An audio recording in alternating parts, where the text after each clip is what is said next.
بسم اللہ الرحمن الرحیم۔ السلام علیکم ورحمۃ اللہ وبرکاتہ۔ عابد راجہ چینل کی طرف سے آج میں اپنے چاہنے والوں کے لیے ایک بہت ہی خاص عمل لایا ہوں، جمعے کے سنتوں کے بعد کی دعا۔ رسول اکرم صلی اللہ علیہ وآلہ وسلم نے فرمایا، جو شخص جمعے کی سنتوں کے بعد اور فرض سے پہلے 3 بار اس دعا کو پڑھے گا، اللہ تعالیٰ اس کے گناہوں کو معاف فرمائے گا، بے شک سمندر کی جاگ کے برابر ہوں۔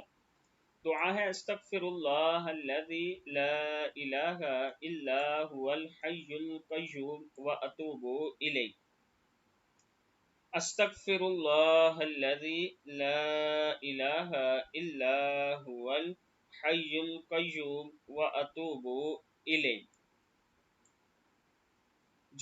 جمعے کی سنتیں یعنی پہلے کے جو 4 سنت ہے وہ پڑھنے کے بعد جب فرض سے پہلے آپ نے یہ دعا پڑھنی ہے، جمعے کی سنتوں کے بعد اور فرض سے پہلے 3 بار اس دعا کو پڑھیں، اللہ تعالیٰ کا کرم ہوگا۔